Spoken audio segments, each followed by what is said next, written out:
میں نے آپ کو بتایا تھا کہ کچھ گلگت بلتستان پہ بات کر لیں. بڑی انٹرسٹنگ سچویشن ہے. آج اچانک 4 انڈیپینڈنٹ جو ونرز تھے انہوں نے استحکام پاکستان پارٹی جوائن کر لی.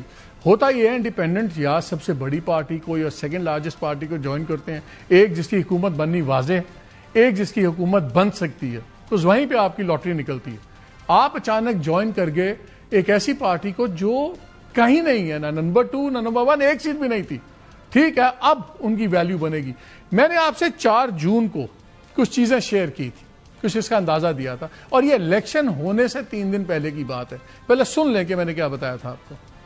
کی اگر تاریخ دیکھیں تو وہاں پہ ہوتا یہ ہے کہ جو بھی سینٹر میں حکومت جس کی ہوتی وہی ٹکا کے اپنی گورنمنٹ وہاں بھی بناتا ہے. 2009 میں پیپلز پارٹی کی وفاق میں حکومت تھی تو وہاں پہ جو گورنمنٹ تھی سب سے زیادہ سیٹیں پیپلز پارٹی نے لی, الیکٹڈ کی 14, ریزرو ملا کے 20 سیٹیں. پھر 2015 کے الیکشن ہوتے ہیں, تب مسلم لیگ نون وفاق میں اس کی حکومت تھی, اب یہ جیت گئے, ان کی الیکٹڈ اور ریزرو ملا کے 21 سیٹیں. پھر ہم آ جاتے ہیں 2020 میں, تب پی ٹی آئی کی گورنمنٹ تھی سینٹر میں, اور تب ان کی 16 سیٹیں اور سارا ملا کے 22, 23, 33 کا ریزرو ملا کے ٹوٹل ہاؤس. تو جو اسلام آباد میں ہوتا ہے وہی پھر گلگت میں حکومت بناتا ہے. اس بار تھوڑی سی سچویشن ڈفرنٹ ہے. وہ ڈفرنٹ اس طرح ہے کہ اس وقت وفاق میں بھلے حکومت میں نہ ہو پیپلز پارٹی, لیکن وہ رولنگ الائنس کا حصہ ہیں. اس لیے بلاول بھٹو بڑے کانفیڈنٹ نظر آ رہے ہیں کہ ہماری سیٹیں چوری نہیں ہوں گی. لیکن اس بار ہی اس پہ ایک نیا ایلیمنٹ آ گیا ہے. وہ ایلیمنٹ ہے علیم خان صاحب کی پارٹی, استحکام پاکستان پارٹی. انہوں نے 15 کینڈیڈیٹ فیلڈ کیے. اگر تعداد دیکھیں ان کے 22 تھے کہ 23 ہیں, ان کے 15 ہیں. لیکن وہاں جب لوکل لوگوں سے بات ہوتی ہے تو اس میں سے ان کے 10-11 لوگ بڑے اسٹرانگ الیکٹیبلز ہیں. اس لیے اگر ایک فیئر الیکشن بھی ہوتا ہے تو اگر سیٹس یا 3 یہ سپلٹ ہوتی ہیں تو اگر ان میں سے کوئی ایک پارٹی کم از کم 12-14 سیٹیں نہیں جیتی ڈائریکٹلی الیکٹڈ پیپلز پارٹی یا مسلم لیگ, تو پھر یہ ایک بہت بڑا ایک فیکٹر اس میں پاور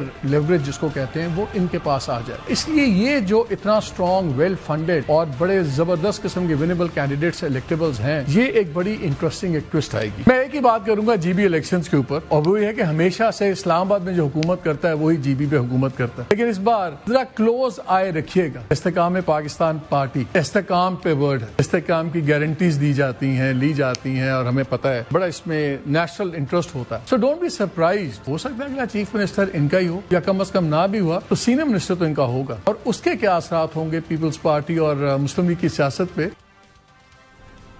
کیا استحکام لایا جا رہا ہے جی بی میں, کیونکہ بڑی غیر مستحکم صورتحال ہے. آپ کو یاد ہے پیپلز پارٹی اور اس میں پی ایم ایل این میں اتنی رنجشیں ہوئی ہوئی تھی کہ 12 کو جب بجٹ پیش ہو رہا تھا تو بلاول نے جانے سے انکار کر دیا, اور یہاں تک خبریں چلی کہ جی